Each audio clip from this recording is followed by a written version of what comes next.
അഹല്യ ജീവിതരേഖ. നമസ്കാരം പ്രിയ ശ്രോതാക്കളെ, അഹല്യ ജീവിതരേഖയിലേക്ക് എല്ലാ പ്രിയ ശ്രോതാക്കളെയും സ്നേഹപൂർവ്വം സ്വാഗതം ചെയ്യുന്നത് ഞാൻ രമേഷ് പയ്യുന്നു. ഇന്ന് ജീവിതരേഖയിൽ ഡയബറ്റീസും ഹോർമോൺ പ്രശ്നങ്ങളും എന്ന വിഷയത്തെക്കുറിച്ച് സംസാരിക്കുന്നത് ഷാർജ സണ്ണി സ്പെഷ്യാലിറ്റി മെഡിക്കൽ സെൻ്ററിലെ എൻഡോക്രിനോളജിസ്റ്റ് ഡോക്ടർ ബോബി മാത്യു ആണ്. Good morning doctor. Good morning. ഗൾഫിൽ മിക്ക ആൾക്കാരും വല്ലാണ്ട് കഷ്ടപ്പെടുന്ന ഒരു അസുഖം, അവരെ കഷ്ടപ്പെടുത്തുന്ന ഒരു അസുഖമാണ് ഡയബറ്റീസ് എന്ന് പറയുന്നത്. അപ്പോൾ പലപ്പോഴും ഡയബറ്റീസിൻ്റെ കാരണങ്ങളെക്കുറിച്ച് പലരും ചിന്തിക്കാറില്ല. ജീവിതശൈലി കൊണ്ടുവരുന്നു എന്നൊക്കെ പറയുന്നു, പക്ഷെ അത് ഹോർമോണുമായിട്ട് വളരെയധികം അടുത്ത് ബന്ധപ്പെട്ട് നിൽക്കുന്ന ഒന്നാണല്ലോ. അതിനെക്കുറിച്ചൊന്ന് വിശദീകരിക്കാം. നമുക്കറിയേണ്ടത് നമ്മുടെ വേൾഡ് ക്യാപിറ്റൽ ഓഫ് ഡയബറ്റീസ് ഇപ്പോൾ ഇന്ത്യയും ചൈനയുമാണ്. നമുക്കറിയാം ലോകത്തിൽ 166 രാജ്യങ്ങളുണ്ട്. നമുക്കറിയാവുന്ന രാജ്യങ്ങൾ 5 ലോക പൗരന്മാരെ എടുത്താൽ 5-ൽ 2 ഡയബറ്റിക് പേഷ്യൻ്റ് ഇന്ത്യക്കാരനും ഒരെണ്ണം ചൈനക്കാരനും. അപ്പോൾ നമ്മളെപ്പോഴും ചിന്തിക്കുന്നത് ഇന്ത്യക്കാർക്കും ചൈനക്കാർക്കും മാത്രമേ ടെൻഷനുള്ളൂ, നമ്മൾ മാത്രമേ അരിഭക്ഷണം കഴിക്കുന്നുള്ളൂ, നമുക്ക് മാത്രമേ അമിത വണ്ണമുള്ളൂ. നമ്മൾ ദുബായിൽ ഇറങ്ങി നിന്ന് പലപ്പോഴും ഇന്ത്യക്കാരനായ സാധാരണ തൊഴിലാളിയെക്കാട്ടിലും വണ്ണം യൂറോപ്യൻസിന്. പക്ഷേ ഇന്ത്യൻസിന് ജനറ്റിക്കായിട്ട് പാൻക്രിയാസിലെ ഇൻസുലിൻ ഉൽപ്പാദനം കുറവാണ്. ഇവർക്ക് ജനിതകമായി സാധാരണക്കാരെക്കാട്ടിലും 5 മുതൽ 8 മടങ്ങ് ഡയബറ്റീസ് വരാൻ ചാൻസ് കൂടുതലാണ്. അപ്പോൾ കേൾക്കുന്ന പ്രേക്ഷകർ മനസ്സിലാക്കേണ്ട എന്തൊക്കെ കൊണ്ട് ഡയബറ്റീസ് വരാം. ഒരു ഇന്ത്യൻ പൗരനോ ഏഷ്യക്കാരനായി വരാം, പാൻക്രിയാസിലെ ഇൻസുലിൻ ഉൽപ്പാദനം കുറവാണ്, അമിത വണ്ണം കൊണ്ട് വരാം, ക്രമം തെറ്റി ജീവിതചര്യ കൊണ്ടുവരാം, ടെൻഷൻ കൊണ്ടും വരാം. പക്ഷേ ഏറ്റവും ഇമ്പോർട്ടൻറ്റ് ഡയബറ്റീസ് ഉണ്ടാകാനുള്ള കാരണം കുടുംബ പാരമ്പര്യം. അതാണ് ടൈപ്പ് 2 ഡയബറ്റീസ് ഉള്ളത്. ഹെറിഡിറ്ററി. അപ്പനോ അമ്മയ്ക്കോ ഒരാൾക്ക് ഡയബറ്റീസ് ഉണ്ടെങ്കിൽ നമുക്ക് വരാൻ ചാൻസ് 50%. അപ്പനും അമ്മയ്ക്കും 2 പേർക്കും ഉണ്ടെങ്കിൽ വരാൻ ചാൻസ് 75%. അപ്പനും അമ്മയ്ക്കും സഹോദരനോ സഹോദരിക്കോ ഒരാൾക്കുണ്ടെങ്കിൽ നമുക്ക് വരാൻ ചാൻസ് 99%. അപ്പം പക്ഷേ ചിലർ വന്നപ്പോൾ നമ്മുടെ അടുത്ത് പറഞ്ഞെന്തോ ഡോക്ടറെ ഫാമിലിയിൽ എല്ലാവർക്കും ഷുഗറാണ്, എനിക്ക് എന്തായാലും ഷുഗർ വരും, അപ്പോൾ ഇപ്പം ഞാൻ നന്നായിട്ട് അടിച്ചു പൊളിച്ചങ്ങ് ജീവിക്കുക, വരുമ്പോൾ നമുക്ക് നോക്കാമെന്ന് പറയുന്നു. അപ്പനും അമ്മയ്ക്കും നമുക്ക് ഷുഗർ ഉണ്ടെങ്കിൽ നമ്മൾ ക്രമമായി വ്യായാമം ചെയ്ത് ക്രമമായി ജീവിതചര്യ പാലിച്ച് അരിയാഹാരം കുറച്ച് അനാവശ്യമായിട്ടുള്ള സ്മോക്കിങ്ങോ ആൽക്കഹോളോ കുറച്ച് നടന്ന് നമ്മൾ മുന്നോട്ട് പോയാൽ ചിലപ്പോൾ 30 വയസ്സിൽ വരേണ്ട ഷുഗർ 45 വയസ്സിലേ വരൂ. സോ ജീൻസിനെ കുറേ നിയന്ത്രിക്കുക, അല്ലെ പോസ്റ്റ്പോണ്ട് ചെയ്യാം. കയ്യും കെട്ടി നമുക്ക് ഡയബറ്റീസ് വന്നെന്ന് നോക്കിയിരിക്കേണ്ട, കുറേ പോസ്റ്റ്പോണ്ട് ചെയ്യുക. അതേപോലെ എല്ലാ പ്രേക്ഷകർക്കും ഞാൻ എപ്പോഴും പറയുന്ന പോലെ ആൾക്കാരെല്ലാം more and more concentration blood ഷുഗറിലാണ്. എല്ലാവരും വന്ന് പറയും ഡോക്ടറെ ഞാൻ ലഡ്ഡു കഴിക്കാതെ നോക്കാം, അല്ലെ ചീര കഴിച്ച് നോക്കാം, മുരിങ്ങയില. ഈ മെനിങ്ങാന്നൊരു പേഷ്യൻ്റ് ഞാൻ കേരളത്തിൽ കണ്ട പേഷ്യൻ്റ് ഡോക്ടറെ ചോറ് കഴിച്ചിട്ട് 2 കൊല്ലമായി. അപ്പം ഓണത്തിന് പോലും പിള്ളേർ ചോറ് കഴിക്കാൻ പോലും ചോറ് കഴിക്കത്തില്ല. പക്ഷേ ഹാർട്ട് അറ്റാക്ക് വന്ന് 2 സ്റ്റെൻറ്റ് ഇട്ടിട്ടാണ് വന്നിരിക്കുന്നത്. സോ നമ്മുടെ ആൾക്കാരെ എല്ലാം വെച്ചാൽ ഷുഗറാണ് ഏറ്റവും ഇമ്പോർട്ടൻറ്റ്. ഷുഗർ ഇമ്പോർട്ടൻ്റാണ്, പക്ഷേ ഒരു പ്രമേഹ രോഗിയും നാളിതുവരെ ഷുഗർ കൂടി മരിച്ചിട്ടില്ല. ഷുഗർ 500 ആകുമ്പോൾ ദാഹം വരും, 50 കുറയുമ്പോൾ വിറയൽ വരും. പക്ഷെ മരിക്കുന്നത് ഹാർട്ട് അറ്റാക്കോ കിഡ്നി ഫെയിലിയർ വഴി മാത്രമാണ്. ഷുഗറിൽ നിന്നുണ്ടവർക്ക് 90% പേർക്ക് ലിവറിൽ നിന്ന് കൊളസ്ട്രോൾ ഉണ്ടാക്കും, അതാണ് ചീത്ത കൊളസ്ട്രോൾ വരും. ഷുഗർ ഉണ്ടെങ്കിൽ ഹാർട്ടിൻ്റെ പമ്പിങ്, ഇൻസുലിൻ റെസിസ്റ്റൻസ് ആണ്, വേരിയേഷൻ വരുമ്പോൾ BP വരും. നമ്മുടെ ജനമോ ഷുഗർ മാത്രം കൺട്രോൾ ചെയ്യും. അവൻ BP ഉണ്ടെന്ന് ചോദിച്ചാൽ പറയുമോ അത് ഡോക്ടറെ ടെൻഷൻ കാരണമോ, അല്ലെ ഉപ്പിട്ട് 2 ദിവസം മുമ്പ് കഴിച്ചു, അല്ലെ ഡോക്ടറെ കാണാൻ വന്നപ്പോൾ വണ്ടി ഓടിച്ചു വന്ന് ലിഫ്റ്റ് കിട്ടിയില്ല കയറി, എല്ലാത്തിനും ഒഴിവഴിയുക. കൊളസ്ട്രോൾ ഉണ്ടെന്ന് പറഞ്ഞാൽ 2 മാസം മരുന്ന് കഴിക്കും, 3-ാം മാസത്തോട് മരുന്ന് കഴിക്കത്തില്ല. കാരണം എപ്പോഴും മനസ്സിലാക്കണം, ഷുഗർ രോഗിക്ക് ഇപ്പം പഠനങ്ങൾ കാണിക്കുന്നത് ഷുഗറിന് മരുന്ന് കഴിച്ചില്ലേ പോലും കൊളസ്ട്രോളിനും BP ഉണ്ടെങ്കിൽ അതിൻ്റെ മരുന്ന് കഴിക്കുക. ഷുഗർ കാരണം ഹാർട്ട് അറ്റാക്കും കിഡ്നി ഫെയിലും വരത്തില്ല. ഷുഗറിനൊപ്പം കൊളസ്ട്രോളും ബ്ലഡ് പ്രഷറോട് വന്നാലേ റെറ്റിനോപ്പതി കണ്ണ്, കാല്, കിഡ്നി, ഹാർട്ടിനെ ബാധിക്കും. കൊളസ്ട്രോൾ അപ്പോഴേ കൺട്രോൾ ചെയ്യണം. അത് എപ്പോഴും കേൾക്കുന്നവർ നോക്കേണ്ട, സാധാരണ ചീത്ത കൊളസ്ട്രോൾ LDL സാധാരണക്കാർക്ക് 100 വരെ പോകും. പ്രമേയ രോഗിക്ക് ചീത്ത കൊളസ്ട്രോൾ 50 താഴെ ഇരിക്കണമെന്ന് റൂൾ. അപ്പോൾ പലപ്പോഴും നമ്മൾ സാധാരണ ലാബിൽ ചെന്ന് നോക്കുമ്പോൾ കൊളസ്ട്രോൾ 0 to 130 നോർമലാണ്. നമ്മൾ നോക്കുമ്പോൾ പ്രമേയ രോഗിക്ക് 80 ഉള്ളൂ. പറയും എന്തിനാണ് കൊളസ്ട്രോളിന് മരുന്നിരിക്കുന്ന, കൊളസ്ട്രോൾ ഇല്ലല്ലോ. പ്രമേയ രോഗിക്ക് ചീത്ത കൊളസ്ട്രോൾ 50 താഴെ ഇരിക്കണം. അപ്പോൾ ഷുഗർ ഉണ്ടെങ്കിൽ അതിൻ്റെ കൂടെ കൊളസ്ട്രോൾ കൺട്രോൾ ചെയ്യണം. ബീഫും മട്ടനും മുട്ടയും കഴിച്ചിട്ട് മാത്രമല്ല കൊളസ്ട്രോൾ വരുന്നത്. ഷുഗർ ഉണ്ടെങ്കിൽ ലിവർ തന്നെ കൊളസ്ട്രോൾ ഉൽപ്പാദിപ്പിക്കും, അതുപോലെ ട്രൈഗ്ലിസറൈഡ് ഉൽപ്പാദിപ്പിക്കും. ബ്ലഡ് പ്രഷറിൻ്റെ കാര്യം അതേപോലെ.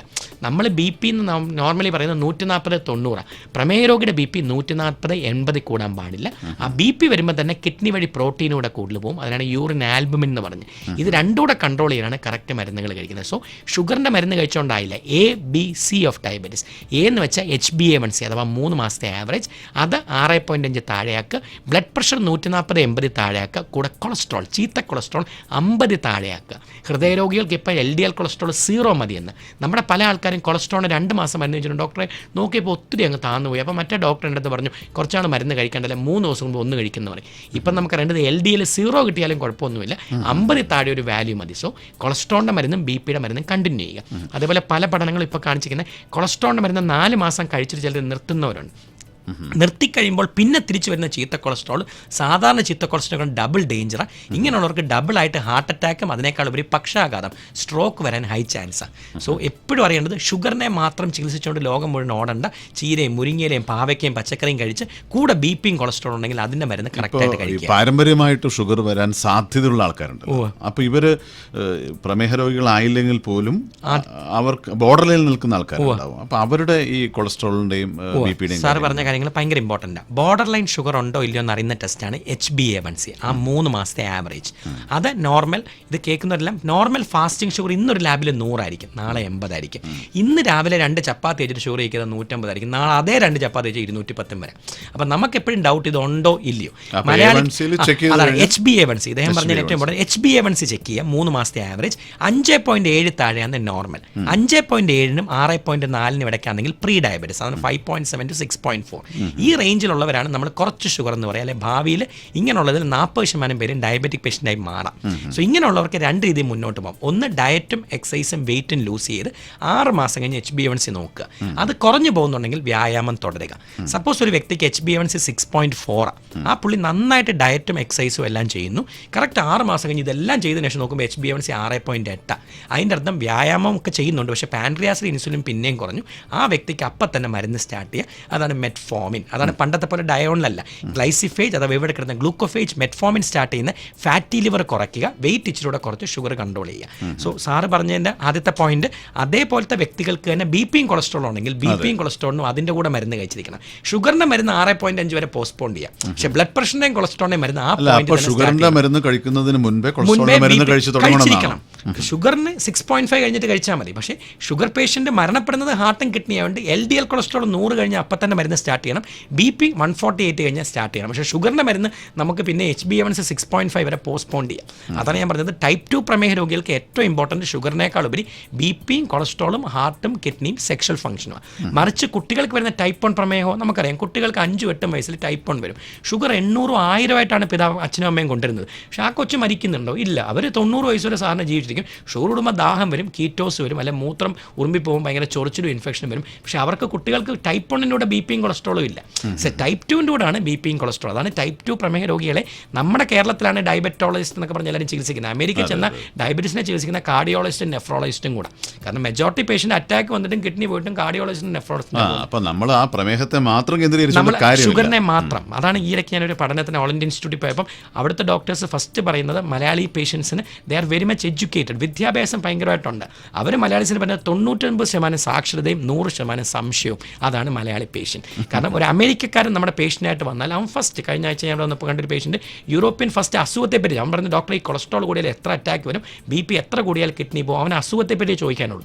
മലയാളി വന്നാൽ ഫസ്റ്റ് മരുന്നിൻ്റെ സൈഡ് എഫക്റ്റ് ആയിരിക്കണം. ഈ മരുന്ന് എത്ര നാൾ കഴിക്കണം, ജീവിതകാലം മുഴുവൻ കഴിക്കണം, ഇത് കഴിച്ചാൽ ലിവർ പോകുമോ, കിഡ്നി പോകുമോ, ബി-പിയുടെ മരുന്ന് കഴിച്ചാൽ കിഡ്നി പോകുമോ, അല്ലെ സൈഡ് എഫക്ട്സിനെ പറ്റിയാണ് അവന് ഫസ്റ്റ് ചിന്ത, എഫക്റ്റിനെ പറ്റിയല്ല.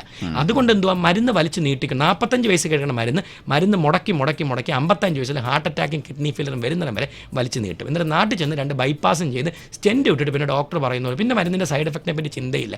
അപ്പോൾ അവന് സൈഡ് എഫക്റ്റ് ഇല്ല. കാരണം ഹാർട്ടും കിഡ്നിയും പോയി കഴിഞ്ഞാൽ പിന്നെ എഫക്റ്റ് മാത്രം. അതുവരെ സംശയമാണ്. ഫസ്റ്റ് എപ്പോഴും പറയുന്നത് അസുഖത്തെ പേടിക്കുക, മരുന്നുകളെ അല്ല. ഇപ്പം പനി വരാൻ ക്രോസിൻ്റെ ഗുളി കഴിച്ചാൽ 1% പേർക്ക് അസിഡിറ്റി വരാം, 99% പനി പോവും. അതേപോലെ ഏത് മരുന്ന് കഴിച്ചാലും എഫക്റ്റ് ഉണ്ടെങ്കിൽ സൈഡ് എഫക്റ്റും ഉണ്ട്. അപ്പോൾ എഫക്റ്റ് മാക്സിമം എടുക്കുക, സൈഡ് എഫക്റ്റ് ഇല്ലാത്ത രീതിയിൽ നോക്കുക. പക്ഷേ എഫക്റ്റും കൊണ്ട് പോയി കഴിഞ്ഞാൽ 99% പേർക്കും അറ്റാക്ക് പ്രിവെൻറ്റ് ചെയ്യാൻ സാധിക്കും. ഞാൻ എന്തിനാണ് പറഞ്ഞത്, ഇവിടുത്തെ പഠനങ്ങൾ കാണിക്കുന്നത് മലയാളിക്ക് സാധാരണ ഇപ്പോഴത്തെ ആവറേജ് ഏജിൽ ഫസ്റ്റ് ഹാർട്ട് അറ്റാക്ക് വരുന്നതോ ഉദ്ധാരണക്കുറവ് സ്റ്റാർട്ട് ചെയ്യുന്നതോ 46 വയസ്സിലാണ്. ഒരു അമേരിക്കൻ സിറ്റിസന് ഫസ്റ്റ് ഹാർട്ട് അറ്റാക്ക് വരുന്നത് 74 വയസ്സിലാണ്. കാരണം അമേരിക്കയിൽ എല്ലാവരും ഇൻഷുർഡാണ്. സോ 35 വയസ്സിൽ അവൻ ഹെൽത്ത് ഇൻഷുറൻസ് എടുക്കുമ്പോഴേ അവർ ഷുഗറും ബി-പിയും കൊളസ്ട്രോളും എയ്ഡ്സും HIV സ്റ്റാറ്റസ് നോക്കും. എന്നിട്ട് ഷുഗറോ ബി-പിയോ കൊളസ്ട്രോൾ ഉണ്ടായതിന് മരുന്ന് സ്റ്റാർട്ട് ചെയ്ത് അടുത്ത പ്രാവശ്യം കറക്റ്റ് ലെവലാണെങ്കിൽ മാത്രമേ അവർ ഇൻഷുറൻസ് പുതുക്കൂ. സോ ബേസിക്കലി അതുകൊണ്ട് എല്ലാവരും ഹെൽത്തിയാണ്. US ഏതെങ്കിലും ഒരു പ്രസിഡന്റോ ആരിലും ഒരാളെ ഹാർട്ട് അറ്റാക്ക് വന്ന് മരിച്ചായിട്ട് നമ്മൾ കേട്ടിട്ടുണ്ടോ? കാരണം അവർക്ക് ഇൻഷുറൻസ് 6 മാസം പുതുക്കണമെങ്കിൽ ഈ 3 ടെസ്റ്റ് നോർമൽ ആയിരിക്കണം. Sugar, BP, cholesterol, AIDS, HIV status ബോധവാന്മാരാ. ഇൻഷുറൻസ് സെക്കൻഡ് പുതുക്കണമെങ്കിൽ അത് ചെയ്യണം. അപ്പോൾ അവരിത് മരുന്ന് ഓട്ടോമാറ്റിക്കലി കഴിച്ചുകൊണ്ടിരിക്കും. അവർ 70 വയസ്സാകുമ്പോഴും കഴിക്കും. സോ ഹാർട്ട് അറ്റാക്ക് ഒക്കെ വരുന്ന ആ സമയത്ത് 80% പേരും അമേരിക്കയിൽ മരിക്കുന്ന ക്യാൻസർ വന്നും പ്രായം വന്നിട്ട്. ഇന്നലെ പത്രത്തിൽ വായിച്ചിട്ട് ജപ്പാനിൽ ഇത് തന്നെയാണ് സ്ഥിതി. ജപ്പാനിലെ ആവറേജ് ഡെത്തിൻ്റെ ഏജ് 98 വയസ്സാണ്. ഇപ്പം മുതിർന്നവരെ കൊണ്ട് ജപ്പാനീസ് സാധാരണക്കാർക്ക് ജീവിക്കാൻ വയ്യ. സാധാരണ കുടുംബത്തിലെ അപ്പൂപ്പന്മാരും അവരുടെ അപ്പൂപ്പന്മാരും ജീവിച്ചിരിക്കുക. കാരണം ഹെൽത്ത് സെക്ടറിൽ പ്രിവെൻഷൻ ഭയങ്കര. അപ്പോൾ ക്യാൻസർ വന്നോ അല്ലെ പ്രായം കൂടുമ്പോൾ വഴിയിൽ ഇറങ്ങിയ ഒരു ആക്സിഡൻറ്റ് വന്നോ അല്ലെ ഇവരാരും മരണപ്പെടുന്നില്ല. നമ്മളാണെങ്കിലും എങ്ങനെ മരിക്കുന്നത്, ഹാർട്ടോ കിഡ്നിയോ സ്ട്രോക്കോ അല്ലെ ക്യാൻസർ അല്ലെ റോഡിൽ. മലയാളി പൊതുവെ ഹെൽത്ത് കോൺഷ്യസ് ആണ്. Malayali over health conscious. ഹെൽത്തിനെ പറ്റി മാത്രം അവൻ പലപ്പോഴും പറയുന്നത് എന്തോ കൊളസ്ട്രോൾ 250, കുഴപ്പമില്ല ഡോക്ടർ, ഞാൻ രാവിലെ 2 മണിക്കൂർ നടന്നു, വൈകുന്നേരം 2 അവൻ രാവിലെ തൊട്ട് 24 മണിക്കൂർ നടന്നു, പക്ഷേ അവന് ഷുഗർ ഉണ്ട്, ചിലപ്പോൾ LDL കുറയണമെന്നില്ല. സോ നടക്കുന്നതൊക്കെ നല്ലത് തന്നെ, പക്ഷേ അതുകൊണ്ട് ചീത്ത കൊളസ്ട്രോൾ കുറഞ്ഞില്ലെങ്കിൽ ആ ബെനിഫിറ്റ് മരുന്ന് കൊണ്ട് എടുക്കുക. അല്ല എല്ലാവരും അങ്ങ് മരുന്ന് കഴിക്കണമെന്നല്ല. വ്യായാമം ചെയ്തുകൊണ്ട് മാത്രം ഡയബറ്റിക് കുറയണമെന്നില്ല. ഉപ്പിട്ടാതെ കഴിച്ചോണ്ടോ പിക്കിൾ കഴിക്കാതിരുന്നോണ്ടോ ഡെയിലി 30 മിനിറ്റ് രാവിലെ വരെ നടന്നോണ്ടോ അല്ലെ വെയിറ്റ് കുറച്ചോണ്ടോ കുറയാത്ത BP ആണെങ്കിൽ അതിൻ്റെ കൂടെ മരുന്നും കഴിക്കണം. അപ്പം ചിട്ടയായ ജീവിതചര്യ വേണം, പക്ഷേ പ്രമേഹമുള്ളവന് കൂടെ മരുന്നിൻ്റെ കൂടെ സഹായം എടുത്താലേ പ്രയോജനമുള്ളൂ. അതാണ് പല പൊണ്ണത്തടിയുള്ളവരെ നമ്മൾ കാണും റോഡിൽ കൂടെ. മലയാളി ഞാൻ പറയുന്നില്ല, വ്യവസായ പ്രമുഖരും ഒക്കെ നമ്മുടെ അടുത്ത് വരുന്നത്. അപ്പം നമ്മൾ ഇവർക്കൊക്കെ ഇപ്പോൾ അസുഖം വരും, ഇതെന്താ തട്ടിപ്പോകത്ത്.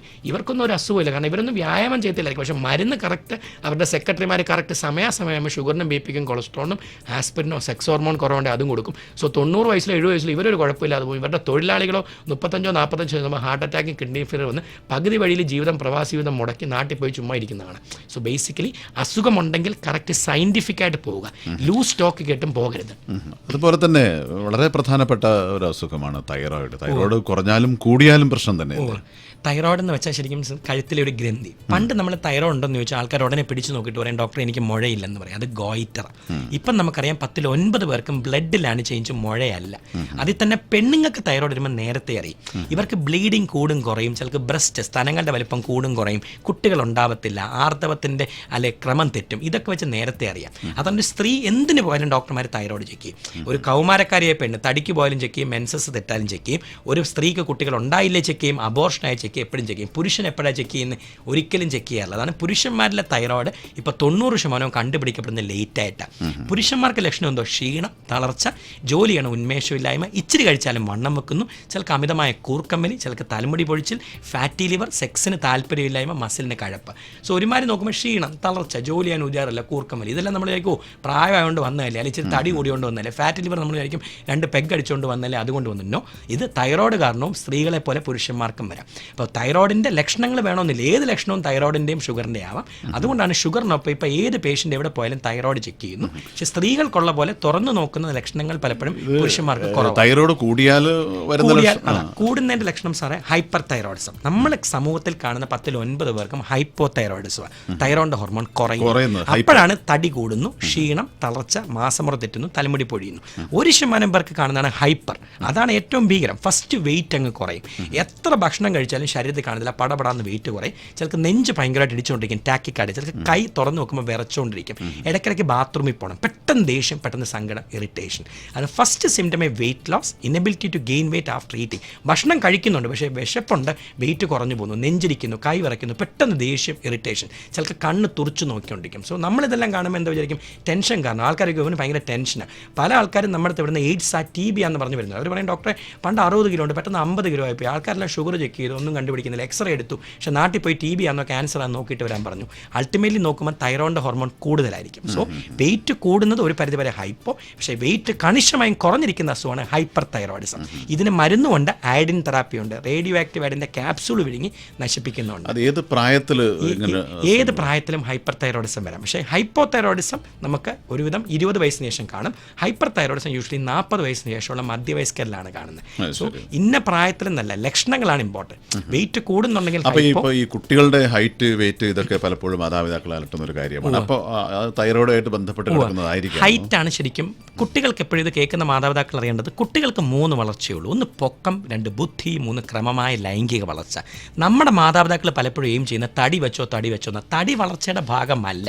നമുക്ക് പൊക്കവും ബുദ്ധിയും ലിംഗവും വേണ്ട പ്രായത്തിൽ കിട്ടിയാൽ മതി. അതിൽ പൊക്കത്തിന് ഏറ്റവും വലിയ വില എന്താ, ലിംഗ വളർച്ച വരെ നമുക്ക് ഒരു പരിധി വരെ ഏത് പ്രായത്തിലും ഇഞ്ചക്ഷൻ എടുത്ത് കൂട്ടാം.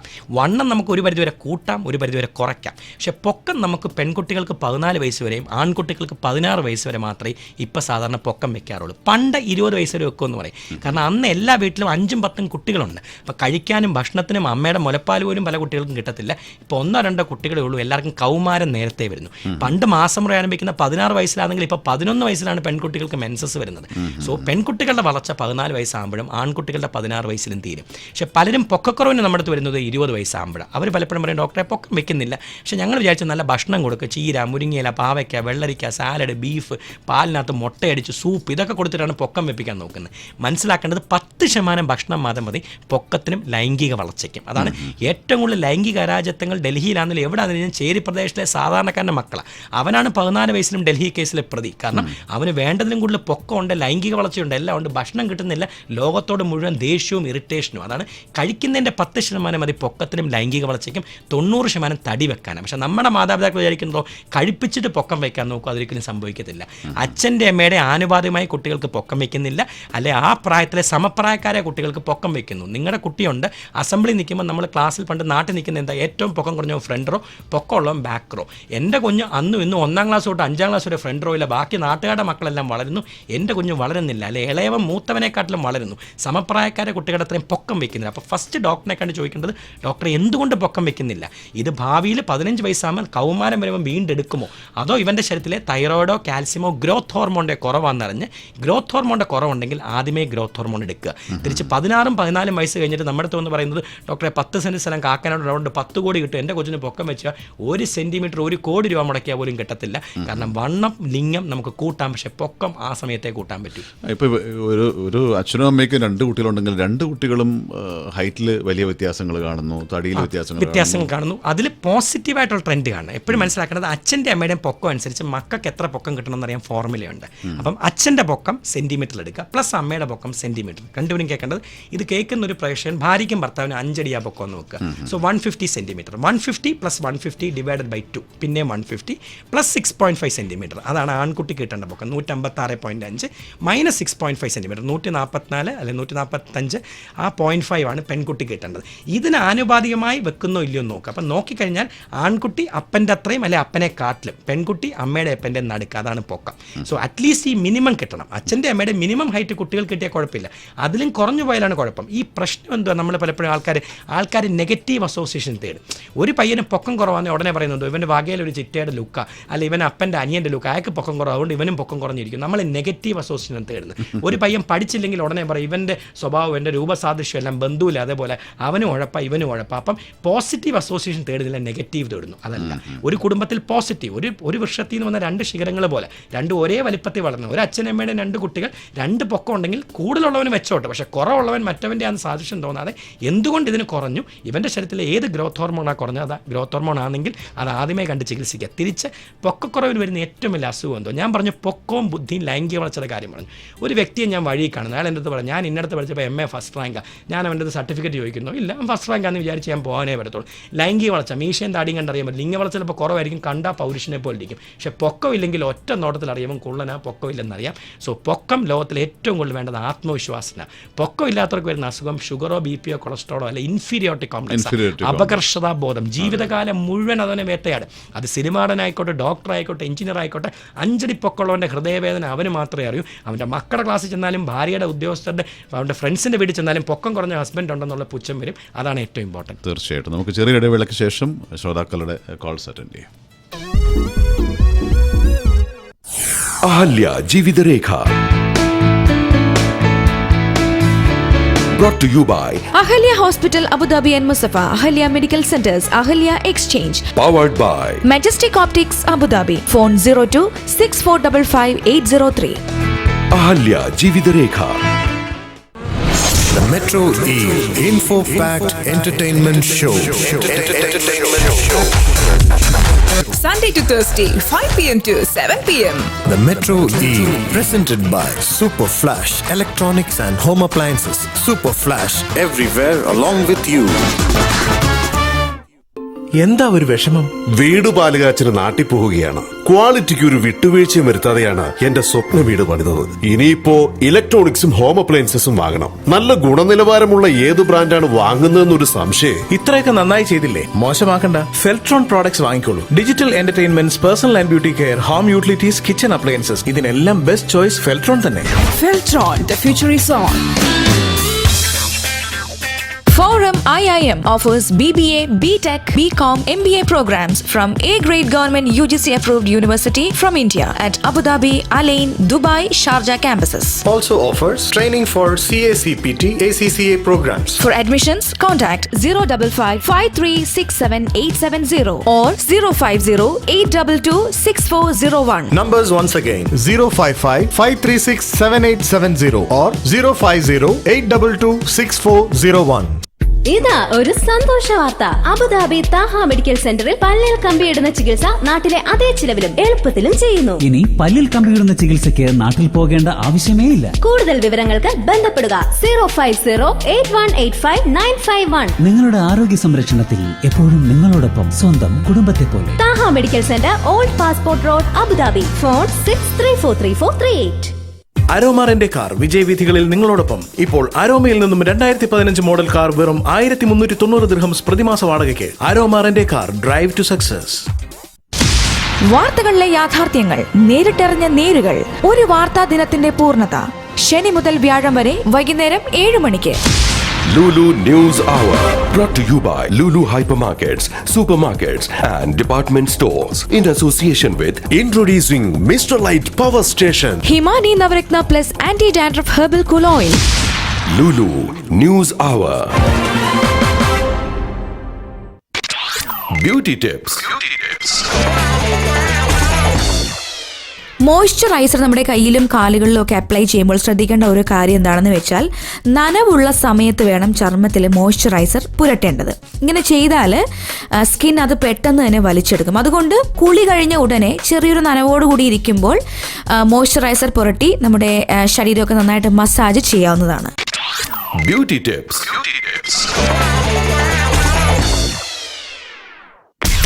You're listening to Asianet Radio 657 AM. Ahalya Jeevitharekha.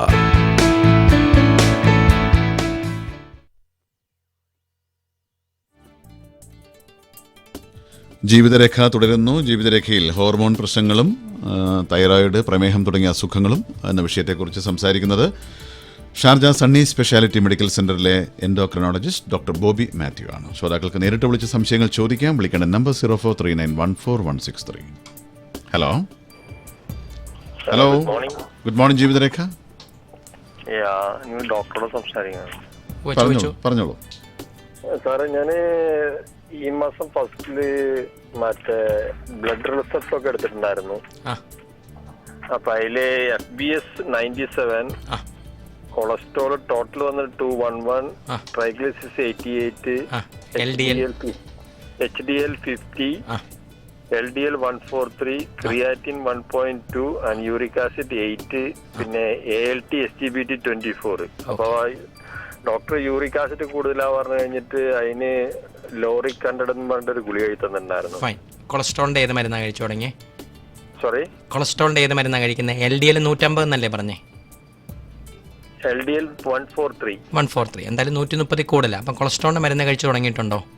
ഇല്ല. മതി, ഞാൻ പറയുന്നത് കറക്റ്റ് കേട്ടോ. ഇത് കേൾക്കുന്ന സാധാരണക്കാർക്ക് വേണ്ടി first uric acid. Normal uric acid level ആണുങ്ങളുടെ 6.5 താഴെയും പെണ്ണുങ്ങളുടെ 6 താഴെ ആയിരിക്കണം. സോ യൂറിക് ആസിഡ് കൂടുമ്പോൾ നമുക്ക് സന്ധികൾക്ക് വേദന വരാം, ഗൗട്ട്, നമുക്ക് ചില സമയം കിഡ്നി സ്റ്റോൺ വരാം. യൂറിക് ആസിഡ് തന്നെ പലർക്കും BPയും കിഡ്നി ഫെയിലിയറിലേക്ക് നയിക്കാം. സോ അതിൻ്റെ മരുന്നായ സൈലോറിക് നിങ്ങൾ കഴിച്ചു. അത് കഴിച്ചതിന് ശേഷവും ചിലർക്ക് ഡയറ്റും എക്സസൈസും നോൺ വെജ് ഫുഡും കുറച്ചാലും ചിലർക്ക് യൂറിക് ആസിഡ് കുറയും. അത് കുറഞ്ഞോ ഇല്ലയോ എന്ന് നോക്കുക. 2 കൊളസ്ട്രോൾ, ഷുഗർ ഉണ്ടോ ഇല്ലയോ എന്ന് അതിൽ നിന്ന് പറയാൻ പറ്റത്തില്ല. ഫാസ്റ്റിംഗ് 97, അതിനെ ഇന്നത്തെ 97, നാളെ 105 ആവും, മറ്റന്നാൾ 80 ആവാം. ആ ടെസ്റ്റിൻ്റെ പേരാണ് HbA1c. അതുകൂടെ ഒന്ന് ചെക്ക് ചെയ്യുക. ക്രിയാറ്റിൻ 1.2 നമ്മുടെ നോർമലായിട്ട് പോകുന്നു. ലിവർ ഫംഗ്ഷൻ SGOT SGPT നിങ്ങൾ പറഞ്ഞ നോർമൽ. പക്ഷേ അതിനകത്ത് യൂറിക് ആസിഡിൻ്റെ മരുന്ന് വെച്ചാൽ കൊളസ്ട്രോൾ. എപ്പോഴും അറിയേണ്ടത്, പലപ്പോഴും ആ കൊളസ്ട്രോളിനെ നമ്മൾ കണ്ണടയ്ക്കും. നമ്മുടെ പേഷ്യൻ്റ് തന്നെ പറയും ഒന്നര ഡയറ്റും എക്സസൈസ് ചെയ്ത് കുറയ്ക്കാം. ഒരു കുഴപ്പമില്ല. അടുത്ത 2 മാസം ഡയറ്റും എക്സസൈസും വെയിറ്റ് ലോസും, ബീഫ്, മട്ടൺ, മുട്ടയുടെ ഉണ്ണി, വറുത്തതും പൊരിച്ചതും വേണ്ട, പാലാന്നിനും പാട മാറ്റി കഴിക്കുക, ഡെയിലി 30 മിനിറ്റ് നടക്കുക. അതിനുശേഷം ആ കൊളസ്ട്രോൾ LDL 130 താണോ നോക്കുക. അപ്പോഴും LDL വ്യായാമം ചെയ്തിട്ട് 130 മേളിലാണെങ്കിൽ കൊളസ്ട്രോളിൻ്റെ മരുന്ന് കഴിക്കുക. സോ സാധാരണ ആണുങ്ങൾ 130 കൂടിയാൽ LDL കൂടിയാൽ മരുന്ന്, പ്രമേയ രോഗികൾ 100 കൂടിയാൽ മരുന്ന്, ഹാർട്ടിന് അസുഖമുള്ളവർ LDL 70 കൂടിയാൽ മരുന്ന്. ഇതാണ് ലിഖിത നിയമം. സോ ബേസിക്കലി അതിനകത്ത് കൊളസ്ട്രോളിനെ കൂടെ അറ്റാക്ക് ചെയ്ത് നോക്കുക. ഷുഗറിൻ്റെ HbA1c ഒന്ന് ചെക്ക് ചെയ്യുക. അതെ സാറേ, അവര് ആദ്യം കൈയിന്റെ ലെഫ്റ്റും റൈറ്റ് ഒക്കെ BP നോക്കി, പിന്നെ എഴുന്നേറ്റ് ഇരുന്നിട്ട് വീണ്ടും രണ്ടാമത്തെ റീഡിങ് കൊടുത്ത് അതൊക്കെ നോർമലാ പറഞ്ഞു. എന്നോട് പറഞ്ഞ യൂറിക് ആസിഡ് വളരെ കൂടുതലാണ്, അപ്പൊ അതിന് മരുന്ന് കഴിക്കണം. ഈ കൊളസ്ട്രോൾ 140 കൂടുതലാണ്. പക്ഷെ ഒരു കാര്യം ചെയ്യും, നിങ്ങൾ ഇപ്പൊ തൽക്കാലം ഞാൻ മരുന്ന് എഴുതില്ല, നിങ്ങളൊന്ന് എക്സസൈസും കാര്യങ്ങളും ഇപ്പൊ നിങ്ങൾ പ്ലാൻ നിർത്തിയെന്നാണല്ലോ. അത് ചെയ്തിട്ട് 3 മാസം കഴിഞ്ഞിട്ട് LDL കൊളസ്ട്രോൾ നോക്കുക. അത് 130 കൂടുതലുണ്ടെങ്കിൽ മരുന്ന് സ്റ്റാർട്ട് ചെയ്യാം. സാർ, ഈ കൊളസ്ട്രോളിന്റെ ഒരു സംശയമാണ്, കോമൺ ആയിട്ടുള്ളതാണ്. മരുന്ന് വൺസ് കഴിച്ചു കഴിഞ്ഞു കഴിഞ്ഞാൽ പിന്നെ അത് ഇതാണ് നമ്മുടെ ജീവിതകാലം മുഴുവൻ കഴിക്കേണ്ടി വരും. ഇതാണ് നമ്മൾ ചോദിക്കുന്നത്. നമ്മുടെ ആൾക്കാരുടെ ഫസ്റ്റ് ചോദ്യം ഇതേ ഉള്ളൂ, ഇൻസുലിൻ എടുത്താൽ ജീവിതകാലം മുഴുവൻ എടുക്കണോ, കൊളസ്ട്രോൾ എടുത്താൽ ജീവിതകാലം. ഇതിന് ഞാനല്ല, പലപ്പോഴും നമ്മുടെ അമേരിക്കയിൽ നമ്മൾ പഠനങ്ങൾക്ക് പോകുമ്പോൾ, അതാണ് അമേരിക്കൻ പഠനങ്ങൾ എന്ന് പറഞ്ഞാൽ എന്താ, നമ്മളിപ്പം എറണാകുളത്ത് മുക്കിയിരുന്നാലും കിട്ടുന്ന സെയിം ട്രീറ്റ്മെൻ്റ് ആണ് ദുബായ് കിട്ടുന്നത്. ഇത് തന്നെയാണ് അമേരിക്കൻ പ്രസിഡന്റ് വാഷിംഗ്ടണിലെ ഹോസ്പിറ്റലിൽ പോയാലും കിട്ടുന്നത്. ലോകം മുഴുവൻ ട്രീറ്റ്മെൻറ്റ് ഏകീകൃതമാണ്. മരുന്നിൻ്റെ കമ്പനിയുടെ പേര് മാറുന്ന അല്ലാതെ ഈ കൊളസ്ട്രോൾ, ഇപ്പോൾ യൂറിക് ആസിഡ് 6.5, ചീത്ത കൊളസ്ട്രോൾ 130, ഈ വാല്യൂ സ്ഥിരമാണ്. അപ്പോൾ ഫസ്റ്റ് നമ്മുടെ മലയാളി ചോദിക്കുന്നത് എത്ര നാൾ മരുന്ന് കഴിക്കണം. അതിൻ്റെ ഉത്തരം അവർ പറയുന്നത് എത്ര നാൾ ജീവിച്ചിരിക്കാൻ ആഗ്രഹിക്കുന്നു അത്രയും നാൾ നീ മരുന്ന് കഴിക്കുക. നിർത്തിവെച്ചാൽ സാധാരണ ഇതിൽ ചീത്ത കൊളസ്ട്രോൾ 100 കൂടും. അതാണ് ഒരിക്കൽ മരുന്ന് സ്റ്റാർട്ട് ചെയ്താൽ ജീവിതകാലം മുഴുവൻ കഴിക്കണമെന്ന് ചോദിച്ചാൽ, ജീവിതകാലം മുഴുവൻ നിൻ്റെ ബോഡിയിൽ കൊളസ്ട്രോൾ ഉണ്ടെങ്കിൽ നീ ജീവിച്ചിരിക്കുന്ന അത്രയും നാൾ കഴിക്കണം. ജീവിച്ചിരിക്കുന്ന അത്രയും നാൾ നിൻ്റെ ബോഡിയിൽ ഷുഗർ ഉണ്ടെങ്കിൽ ജീവിച്ചിരിക്കുന്ന നാൾ ഇൻസുലിൻ എടുക്കണം. അപ്പം എപ്പോഴും ചെയ്യേണ്ടത് കൊളസ്ട്രോളിൻ്റെ മരുന്ന് ഇല്ലാതെ നോക്കുക. 130 കൂടുന്നെങ്കിൽ മരുന്ന് 2 കൈ നീട്ടി അക്സെപ്റ്റ് ചെയ്യുക. ബീഫ് കഴിച്ചോ മട്ടൻ കഴിച്ചോ ഇല്ലയോ, ഷുഗർ ഉണ്ടോ ഇല്ലയോ, ബീഫും അല്ലെ വ്യായാമം ചെയ്തോ ഇല്ലയോ, നിന്റെ കൊളസ്ട്രോൾ 100 കൂടുതലുള്ള ഓരോ മില്ലിഗ്രാമും നമ്മുടെ ഹാർട്ടിലും കിഡ്നിയിലും ലിംഗത്തിലും തലച്ചോറിൻ്റെ രക്തമുന്നിലും ഉണ്ട്. അത് നമുക്കവിടെ 10-15 കൊല്ലം അടഞ്ഞു കഴിയുമ്പോഴാണ് അതിന് ബ്ലോക്ക് വരുന്നത്. അല്ലാതെ 35 വയസ്സിൽ കൊളസ്ട്രോളിന് മരുന്ന് കഴിക്കുന്ന 36 വയസ്സിൽ അസുഖം വരാതിരിക്കാനല്ല, 50 വയസ്സിൽ ഹാർട്ട് അറ്റാക്കോ കിഡ്നി ഫെയിലറോ വരാതിരിക്കാനാണ് കഴിക്കുന്നത്. അതെപ്പോഴും ഉപമിക്കേണ്ടത്, പുതിയൊരു വീട് വെച്ചിട്ട് നമ്മൾ പൈപ്പ് തുറക്കുക, നല്ല ഫോഴ്സിൽ വെള്ളം വരും. ഒരു 2 കൊല്ലം അടച്ചിട്ട് രണ്ടാമൊന്ന് പൈപ്പ് തുറക്കുക, ചീറ്റിയെ വെള്ളം വരും, അതിനകത്ത് തുരുമ്പും പായലും ഒക്കെ അടിഞ്ഞിരിക്കും. അതേപോലെയാണ് ഹൃദയത്തിൻ്റെയും ലിംഗത്തിൻ്റെയും രക്തധമനികൾ. ഈ ഒഴുകി നടക്കുന്ന ഷുഗറും കൊളസ്ട്രോളും BP-യും പുകവലിയല്ല, അതിനകത്ത് പയ്യെ ഡോട്ട് പോലെ ബ്ലോക്ക് ഉണ്ടാക്കി 10 മുതൽ 12 കൊല്ലം കഴിയുമ്പോഴാണ് അതിനകത്ത് ബ്ലോക്ക് പൂർത്തീകരിക്കുന്നത്. ഈ 12ാമത്തെ കൊല്ലമേ നമുക്ക് ഹാർട്ട് അറ്റാക്ക് വന്നു, അല്ലെ 10ാമത്തെ കൊല്ലം ലൈംഗിക ഉദാഹരണ ശക്തി പഴയ പോലെ ഇല്ലെന്നറിയും. അപ്പോഴാണ് നമ്മൾ ഓടി ഇതിന് മരുന്ന് കഴിക്കാൻ പോകുന്നത്. അതുവരെ നമ്മൾ പരീക്ഷണവും റിസർച്ച് നടത്തിക്കൊണ്ടിരിക്കും. അറ്റാക്ക് വന്നിട്ട് പിന്നെ നമുക്കറിയാം ജീവിതകാലം മുഴുവൻ കഴിക്കണം. അതാണ് ഫസ്റ്റ് 3 മാസം വ്യായാമം ചെയ്യുക, LDL 130 കൊള്ളുന്ന മരുന്ന് സ്റ്റാർട്ട് ചെയ്യുക. മരുന്ന് കഴിച്ചിട്ട് വേണേൽ 3 മാസം കഴിഞ്ഞ് നിർത്തിയിട്ട് പിന്നെ ഷൂട്ട് ചെയ്യുന്ന നോക്കുക. രണ്ടാമത് നിർത്തിയിട്ട് ഷൂട്ട് ചെയ്യുന്നുണ്ടെങ്കിൽ പിന്നെ ലൈഫ് ലോങ് മരുന്ന് കഴിക്കുന്നതാണ് എപ്പോഴും സേഫ്. നോർമൽ 100 താഴണം, ബെസ്റ്റ് LDL 50 താഴണം. സോ 50 താഴെയൊന്നും സാധാരണ വ്യക്തിക്ക് മെയിൻറ്റെയിൻ ചെയ്യാൻ പറ്റില്ല. സോ 100 കൂടിയാൽ പ്രമേഹ രോഗിയും, 70 കൂടിയാൽ നമുക്ക് ഹാർട്ട് വന്ന രോഗിയും, 130 കൂടിയാൽ ഒരു അസുഖവും ഇല്ലാത്ത നിങ്ങളെപ്പോലുള്ള സാധാരണ രോഗിയും മരുന്ന് കഴിക്കണം. സോ നിങ്ങൾ പറഞ്ഞനുസരിച്ച് നിങ്ങൾക്ക് മറ്റ് അസുഖങ്ങളിലെ BP, കടത്തു, ഇരുത്തി എല്ലാം നോക്കി, ഷുഗർ നോക്കി നിങ്ങൾക്ക് ഇപ്പോൾ ബോർഡർ ലൈനാ അല്ലെ നോർമലാ. പക്ഷേ ചീത്ത കൊളസ്ട്രോൾ 130 കൂടുതൽ, അടുത്ത 3 മാസം കഴിഞ്ഞ് വ്യായാമം ചെയ്തിട്ടും 130 കൂടുതലാണെങ്കിൽ അപ്പോഴേ മരുന്ന് കഴിക്കുക. മരുന്ന് കഴിച്ചാൽ അത് 70 താഴെ മെയിൻറ്റെയിൻ ചെയ്യാം.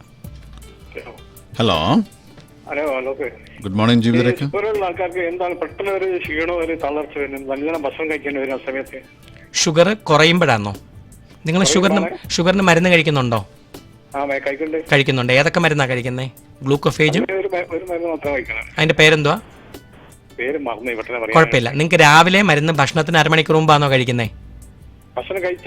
കുഴപ്പമില്ല. ഒരു വിശപ്പ് വരുന്നത് ഉച്ചയ്ക്ക് 12:30-1 മണിയാകുമ്പോൾ, ഊണ് ലേറ്റ് ആകുമ്പോഴല്ലേ? അപ്പം എപ്പോഴും മനസ്സിലാക്കേണ്ടത്, നിങ്ങൾക്ക് തളർച്ചയല്ലേ വരുന്നത്, ആ സമയത്ത് ഷുഗർ ചെക്ക് ചെയ്ത് നോക്കിയിട്ടുണ്ടോ, കുറയുന്നുണ്ടോ നോക്കിയിട്ടുണ്ടോ? നോക്കിയിട്ടില്ല. നോക്കണം. എപ്പോഴും പ്രമേയ രോഗിക്ക് തളർച്ച വരുന്ന 2 കാര്യങ്ങളുണ്ട്. ഷുഗർ ഡൗൺ ആയാലും വരാം, അപ്പായാലും വരാം. പക്ഷെ അപ്പാവുന്നതിനേക്കാട്ടിലും കൂടുതൽ ഷുഗർ കുറയുമ്പോഴാണ് ഏറ്റവും കൂടുതൽ തളർച്ച വരുന്നത്. അതാണ് ഏത് മരുന്നെന്ന് പോലെ ഇരിക്കും. പ്രമേഹത്തിൽ ഇൻസുലിനെ ഉൽപ്പാദിപ്പിക്കുന്ന മരുന്നുകളുണ്ട്, ഉൽപ്പാദിപ്പിക്കാത്ത മരുന്നുണ്ട്. അപ്പോൾ പണ്ട് നമ്മുടെ നാട്ടിലെ ഏറ്റവും പ്രിയമേറിയ മരുന്നാണ് ഡയോണില്ല, ഗ്ലൈമിപ്രൈഡ്. ഇതൊക്കെ ഇത് ചെയ്യുന്ന എന്തോ പാൻക്രിയാസിന് ഇൻസുലിൻ ഉൽപ്പാദിപ്പിച്ച് പുറത്തിറക്കും. സോ ഫുഡ് നന്നായിട്ട് കഴിച്ചില്ല, അല്ലെ ബ്രേക്ക്ഫാസ്റ്റ് സ്ട്രോങ് അല്ല, അത്താഴം സ്ട്രോങ് അല്ലെങ്കിൽ ഇടയ്ക്ക് വിയർപ്പും ഷുഗർ ഡൗൺ ആവും. പക്ഷേ ഇപ്പം നമ്മൾ കൊടുക്കുന്ന മരുന്നുകളെല്ലാം ഇൻസുലിനെ ഉൽപ്പാദിപ്പിക്കാത്ത മരുന്ന്. അതിൻ്റെ പേരാണ് മെറ്റ്ഫോമിൻ അഥവാ ഗ്ലിപ്റ്റിൻ. ഇതിന് വില കൂടുതലാണ്. നമ്മുടെ നാട്ടിലാണെങ്കിലും സാധാരണ ഡയോണിക് ഗ്രൂപ്പ് ഒരു ടാബ്ലറ്റ് 4 രൂപയാണെങ്കിൽ ഇങ്ങനത്തെ മരുന്നുകൾക്ക് 40-45 രൂപ. പക്ഷേ അപ്പും ഡൗണും ആക്കത്തില്ല. അതേപോലെ പലപ്പോഴും നോയമ്പ് സമയത്തൊക്കെ എല്ലാവരും കഴിക്കുന്ന ഇതാണ്. കാരണം ഭക്ഷണം കഴിച്ചാലും ഇല്ലെങ്കിലും അപ്പും ഡൗണും ആകും നോക്കും, അതുകൊണ്ട് കൺട്രോൾ കിട്ടും. അതിൻ്റെ കൂടെ നിങ്ങളുടെ ബ്ലഡ് പ്രഷർ ഒന്ന് ചെക്ക് ചെയ്യുക. പെട്ടെന്ന് ക്ഷീണം വരുമ്പോൾ BP കുറയുന്നുണ്ടോ, പെട്ടെന്ന് BP ഷൂട്ട് ചെയ്യുന്നുണ്ടോ നോക്കുക. അതേപോലെ കൊളസ്ട്രോൾ കൊണ്ട് പെട്ടെന്ന് ക്ഷീണം വരത്തില്ല. ആത്യന്തികമായി ക്ഷീണം കൊളസ്ട്രോൾ കാരണം വരണമെങ്കിൽ ഹാർട്ടിനെ ബാധിക്കണം. കൊളസ്ട്രോൾ ഉണ്ടെങ്കിൽ മുമ്പേ പറഞ്ഞ പ്രേക്ഷകൻ പറഞ്ഞ പോലെ ചീത്ത കൊളസ്ട്രോൾ 100 കൂടുതൽ, നിങ്ങൾക്ക് പ്രമേഹം ഉണ്ടെങ്കിൽ അതിൻ്റെ മരുന്ന് കഴിക്കുക. ചീത്ത കൊളസ്ട്രോൾ LDL 70 താഴെ വെക്കുക. Okay. Hello good morning Jeevitharekha. ഞാൻ ഖത്തറിൽ നിന്ന് വിളിക്കുന്നു. പറയൂ. ചോദിച്ചോ. Hello sir. എന്റെ ഫാദർ ഒരു ഷുഗറുള്ള ആളാണ്. ഒരു 10-35 വയസ്സിൽ ഷുഗർ വന്നിട്ട്. അപ്പൊ നമുക്കിത് വരാണ്ടിരിക്കാൻ ഞാൻ എന്താ പറയാ, ഭക്ഷണത്തിലും കൺട്രോൾ ചെയ്യാറുണ്ട്, എക്സസൈസ് ഒക്കെ ചെയ്യാറുണ്ട്. Very good. നമുക്ക് നിർബന്ധമായിട്ടും വരും ഉറപ്പുണ്ടോ? ഇല്ല, ഞാൻ മുമ്പേ ഫസ്റ്റ് തുടങ്ങിയപ്പോൾ പറഞ്ഞ ചോദ്യം മനസ്സിലാക്കണം. അപ്പനും അമ്മയ്ക്കും ഒരാൾക്കുണ്ടെങ്കിൽ നമുക്ക് വരാൻ ചാൻസ് 50%. അപ്പനും അമ്മയ്ക്കും 2 പേർക്കുണ്ടെങ്കിൽ 75%. അപ്പനും അമ്മയ്ക്കും ഒരു സഹോദരനോ സഹോദരിക്കുണ്ടെങ്കിൽ 99%. സോ നിങ്ങൾക്ക് വരാൻ 50% ചാൻസേ ഉള്ളൂ. അതും നിർബന്ധമായിട്ട് വരണമെന്നില്ല. പക്ഷേ അത് നമുക്ക് എങ്ങനെ പോസ്റ്റ്പോൺ ചെയ്യിക്കാൻ പറ്റും. 35 വയസ്സിൽ അപ്പന് വന്നാൽ നമുക്ക് 25 വയസ്സ് വേണമെങ്കിലും വരാം. അപ്പം നമ്മുടെ ഹൈറ്റും വെയിറ്റും ക്രമമായി പാലിക്കുക, ഡെയിലി 30 മിനിറ്റ് നടക്കുക, അരി ആഹാരം മാക്സിമം കുറയ്ക്കുക. എന്നിരുന്നാൽ പോലും ഞാൻ പറഞ്ഞ ടെസ്റ്റ് HbA1c 3 മാസത്തെ ആവറേജ് ഉള്ള HbA1c കറക്റ്റായിട്ട് എല്ലാ 6 മാസം കൂടുമ്പോൾ ചെക്ക് ചെയ്യുക. HbA1c 5.7 താഴെ അടിക്കുന്നിടത്തോളം കാലം വ്യായാമം ചെയ്യുക. 5.7-നും 6.4-നും ഇടയ്ക്കോട്ട് പോകുമ്പോഴേ ആ മെറ്റ്ഫോമിൻ, അതാണ് ഡയബറ്റീസ് പോസ്റ്റ്പോൺ ചെയ്യുന്ന മരുന്ന്, ഗ്ലൂക്കോഫേ എന്ന് പറഞ്ഞാൽ മെറ്റ്ഫോമിൻ ആദ്യമേ സ്റ്റാർട്ട് ചെയ്യുക. സോ ഫസ്റ്റ് ജീൻസിനെയോ അച്ഛനെയോ അമ്മയോ പാൻക്രിയാസിനെയോ മാറ്റാൻ പറ്റത്തില്ല. പക്ഷേ ജീവിതചര്യ കറക്റ്റ് ആക്കാം. ഹൈറ്റിന് ആനുപാതികമായി വെയിറ്റ് നോക്കുക, അരിയാഹാരം കണിശമായും കുറയ്ക്കുക, ഡെയിലി നടക്കുക. പക്ഷേ ആ ചെക്കപ്പോടെ ചെയ്യുക, HbA1c ചെക്ക് ചെയ്യുക. ഞാൻ ആദ്യം 80 കിലോ വെയിറ്റ് ഉണ്ടായിരുന്നു. പിന്നെ വെരി ഗുഡ്, കുറച്ച് 67ലേക്ക്. Very good, very good. പക്ഷേ ഞാൻ ഈ പറയുന്ന പ്രേക്ഷകർക്ക് വേണ്ടി, നമ്മുടെ നാട്ടിൽ പ്രശ്നം എന്തോ, വെയിറ്റ് കണ്ടമാനം കുറഞ്ഞാലും ആൾക്കാർക്ക് പ്രശ്നമോ. പെട്ടെന്ന് ചോദിക്കും എന്തായാലും നിനക്ക് വല്ല അസുഖം വന്നോ, പെട്ടെന്ന് വെയിറ്റ് കുറഞ്ഞു പോയെന്ന് നോക്കും. അതാണ് വെയിറ്റ് കുറഞ്ഞ. പലപ്പോഴും ഞാൻ ഇപ്പം നിങ്ങൾക്ക് എത്ര സെന്റിമീറ്റർ ഉണ്ട് ഹൈറ്റ്? ഞാൻ 164 സെന്റിമീറ്റർ ഹൈറ്റ്. ഫൈൻ. കേൾക്കുന്ന എല്ലാ പ്രേക്ഷകർക്കും വേണ്ടി പൊക്കത്തിന് ആനുപാതികമായി എത്ര തൂക്കം വേണമെന്ന് എങ്ങനെ അറിയും? ഹൈറ്റിൻ സെന്റിമീറ്റർ -100 ചെയ്യുക. സോ 164 -100. നിങ്ങൾക്ക് ഒപ്റ്റിമലി വേണ്ട വെയിറ്റ് 64 കിലോ മതി. പക്ഷേ സമൂഹം നിങ്ങളെ പണ്ട് കണ്ടത് 85 കിലോ തൂക്കത്തിലോ 80 കിലോ ഇല്ല. പെട്ടെന്ന് നിങ്ങൾക്ക് 64 ആകുമ്പോൾ ആൾക്കാർ ചോദിക്കുന്നുണ്ട് എന്തായാലും നിനക്ക് ഷുഗർ വന്നോ, TB വന്നോ, വല്ല ക്യാൻസറോ വല്ല എയ്ഡ്സോ വന്നോ. പെട്ടെന്ന് വെയിറ്റ് കുറയുമ്പോൾ ആൾക്കാർ, നമ്മളൊരു സിനിമാടനെയാണെങ്കിലും പെട്ടെന്ന് ക്ഷീണിച്ചു. നമ്മൾ ഫസ്റ്റ് സംശയിക്കുന്ന ഇവർക്ക് ഷുഗർ വന്നോ, TB വന്നോ, വേറെ എന്തെങ്കിലും അസുഖം വന്നോ, അങ്ങനെ പുറത്ത് പറയാത്തത്. നമ്മുടെ നടന്മാരുടെയൊക്കെ ഇപ്പോൾ അവസ്ഥ അറിയാം. പെട്ടെന്ന് ക്ഷീണിക്കുമ്പോഴാണ് പ്രശ്നം. സോ നിങ്ങൾ ബുദ്ധിപരമായി ക്ഷീണിക്കുക. 64 കിലോ വേണ്ടത് പറ്റുമെങ്കിൽ 64 മെയിൻറ്റെയിൻ ചെയ്യുക, അല്ലെ 70-നടുത്ത് മെയിൻറ്റെയിൻ ചെയ്യുക. എന്നിട്ട് പക്ഷേ എത്ര വ്യായാമം ചെയ്താലും പാരമ്പര്യം നമ്മളെ പിടികൂടാം. സോ 6 മാസത്തിലൊരിക്കുക HbA1c ചെക്ക് ചെയ്യുക, കൂടെ കൊളസ്ട്രോളും BP-യും ചെക്ക് ചെയ്യുക. അതുപോലെ വൈറ്റമിൻ D, ഇത് കേൾക്കുന്നവർ ചോദിക്കാത്തൊരു ചോദ്യമാണ് വൈറ്റമിൻ D.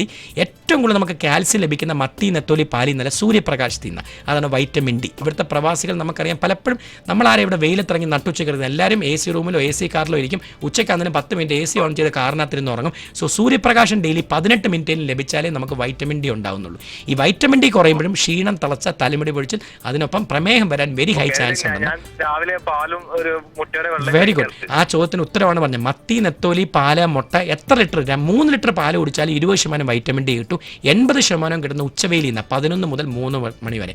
സോ എപ്പോഴേലും ഷുഗർ വരാൻ ചാൻസ് ഉണ്ടെങ്കിൽ നാട്ടിൽ പോകുമ്പോഴാണെങ്കിലും, ഇവിടെ ഇൻഷുറൻസ് ഇല്ലെങ്കിൽ നാട്ടിൽ പോകുമ്പോഴാണെങ്കിലും വൈറ്റമിൻ ഡിയുടെ അളവ് നോക്കുക. അത് കുറവുണ്ടെങ്കിൽ അതിൻ്റെ എടുത്തു കഴിഞ്ഞാൽ തന്നെ പലപ്പോഴും പ്രമേഹം വരാനുള്ള ചാൻസ് ഒരു പരിധി വരെ നമുക്ക് മുന്നോട്ട് നീട്ടാൻ പറ്റും. Okay, thank you sir. Okay. പ്രിയ ശ്രോതാക്കളെ, ചെറിയൊരു commercial break. Ahalya Jeevitharekha. Brought to you by Ahalya Hospital, Abu Dhabi and Musafa, Ahalya Medical Centers, Ahalya Exchange. Powered by Majestic Optics, Abu Dhabi. Phone 02-6455-803. Ahalya Jeevitharekha. Evening Cafe. A place for news, entertainment and chit-chat. Sunday to Thursday, 8 p.m. to 10 p.m. Brought to you by Safari ഔട്ട്ലെറ്റുകളിൽ നിന്നും 5 Mercedes Benz കാറുകൾ വിജയികൾക്ക് സമ്മാനമായി ലഭിക്കുന്നു. Powered by Kerala Thanma Restaurant, Abu Dhabi and Musafa. in association with Qatar UAE Exchange, Doha, Qatar. Forest Herbs. Evening Cafe. അറിഞ്ഞില്ലേ, Ahalya hospital മുസഫയിൽ ശിശുരോഗ വിദഗ്ധന്റെ സേവനം ഇപ്പോൾ രാത്രി കാലങ്ങളിൽ ലഭ്യമാണ്. അതെ, ഇന്ത്യയിലും വിദേശ രാജ്യങ്ങളിലും പ്രാവീണ്യം നേടിയ പരിചയസമ്പന്നരും പ്രഗത്ഭരുമായ പീഡിയാട്രിഷ്യൻസിന്റെയും നിയോനെറ്റോളജിസ്റ്റുകളുടെയും നേതൃത്വത്തിലുള്ള സുസജ്ജമായ പീഡിയാട്രിക് വിഭാഗമാണ് മുസഫയിലെ അഹല്യ ഹോസ്പിറ്റലിലുള്ളത്. അതുമാത്രമല്ല, കുട്ടികളുടെ ദന്തരോഗ വിദഗ്ധൻ ഡോക്ടർ മനോജിന്റെ സേവനവും ലഭ്യമാണ്. കൂടുതൽ വിവരങ്ങൾക്കും അപ്പോയിന്റ്മെന്റിനും വിളിക്കേണ്ട നമ്പർ 028119 നമ്പർ ഒരിക്കൽ കൂടി 028119. അഹല്യ ഹോസ്പിറ്റൽ മുസഫ, അബുദാബി താരിഫ് റോഡിൽ ഫസ്റ്റ് ഓവർ ബ്രിഡ്ജിന് ശേഷം BMW ഷോറൂമിന് സമീപം. അഹല്യ മെഡിക്കൽ ഗ്രൂപ്പ് 3 പതിറ്റാണ്ടുകളായി പ്രവാസികൾക്കൊപ്പം. പരിശുദ്ധമായ കുടിവെള്ളം മനസ്സിൽ കുളിർമ നിലനിർത്തുന്നു, ആരോഗ്യത്തെയും കാത്തുസൂക്ഷിക്കുന്നു. അലൈനിൽ നിന്നുമുള്ള പരിശുദ്ധമായ Safa Al Ain pure mineral water ഉപയോഗിക്കൂ. അബുദാബി ഫുഡ് കൺട്രോൾ അതോറിറ്റിയിൽ നിന്നും ക്വാളിറ്റിക്കുള്ള അവാർഡ് നേടിയ സഫ അലൈൻ വാട്ടർ 15ലേറെ വർഷങ്ങളായി അലൈനിലും അബുദാബിയിലും ദുബായിലും ഒമാനിലും സുപരിചിതമാണ്. Safa Al Ain pure mineral water UAE-യിലെ എല്ലാ ലുലു ഔട്ട്ലെറ്റുകളിലും ലഭ്യം. കൂടുതൽ വിവരങ്ങൾക്കും ഡോർ ഡെലിവറിക്കും വിളിക്കൂ 0372111129. ഇക്ക, ഈ വീക്കെൻഡിൽ ഫിജറ യാത്ര പ്ലാൻ ചെയ്ത കാര്യം മറന്നോ? ഇല്ല, എന്തേ? എന്നാ വണ്ടിയുടെ ടയർ ഒന്ന് ചെക്ക് ചെയ്യണേ. എന്റെ ഫാത്തിമ, ഞാനിന്ന് മുസഫയിൽ സെയ്ദൽ സാബി ടയർസിന്റെ ഷോറൂമിൽ പോയി വിശദമായി ചെക്ക് ചെയ്തു. എന്താ ഇക്ക സെയ്ദൽ സാബിൽ ഇത്ര പ്രത്യേകത? അവരെ കുറിച്ച് പറയുമ്പോ 100 നാവാണല്ലോ നിങ്ങൾക്ക്. വിശാലമായ ഹൈടെക് ഷോറൂം, ലോകോത്തര ടയർ ബ്രാൻഡുകൾ സെയ്ദൽ സാബി ഡയറക്റ്റ് ഇമ്പോർട്ട് ചെയ്യുന്നു. ഹണ്ടറിന്റെ ആധുനിക 3D ക്യാമറ ടെക്നോളജിയിൽ വീൽ അലൈൻമെന്റും ബാലൻസിംഗും കൂടാതെ ഓയിൽ ചേഞ്ചിങ്ങും. സെയ്ദൽ സാബിയിൽ വണ്ടിയുമായി പോയി തിരിച്ചിറങ്ങുന്ന കോൺഫിഡൻസ് വേറെ ഒരിടത്തും കിട്ടില്ല എന്റെ ഫാത്തിമ. പോരാത്തതിന് ഇപ്പോൾ ആകർഷകമായ ഓഫറുകളും. വിശദ വിവരങ്ങൾക്കായി ബന്ധപ്പെടുക സെയ്ദൽ സാബി ടയേഴ്സ്, മുസഫ M37, ഫോൺ 056-910-3999. എന്താ ഒരു വിഷമം? വീട് പാലുകാച്ചിന് നാട്ടിൽ പോവുകയാണ്. ക്വാളിറ്റിക്ക് ഒരു വിട്ടുവീഴ്ചയും വരുത്താതെയാണ് എന്റെ സ്വപ്ന വീട് പണിതത്. ഇനിയിപ്പോ ഇലക്ട്രോണിക്സും ഹോം അപ്ലയൻസസും വാങ്ങണം. നല്ല ഗുണനിലവാരമുള്ള ഏത് ബ്രാൻഡാണ് വാങ്ങുന്നതെന്നൊരു സംശയം. ഇത്രയൊക്കെ നന്നായി ചെയ്തില്ലേ? മോശമാക്കണ്ട. ഫെൽട്രോൺ പ്രോഡക്ട്സ് വാങ്ങിക്കോളൂ. Digital entertainment, personal and beauty care, home utilities, kitchen appliances, ഇതിനെല്ലാം ബെസ്റ്റ് ചോയ്സ് ഫെൽട്രോൺ തന്നെ. Feltron, the future is on. Aroma rent car വിജയവീഥികളിൽ നിങ്ങളോടൊപ്പം. ഇപ്പോൾ അരോമയിൽ നിന്നും 2015 മോഡൽ കാർ വെറും 1390 ദിർഹംസ് പ്രതിമാസ വാടകയ്ക്ക്. Aroma rent car, drive to success.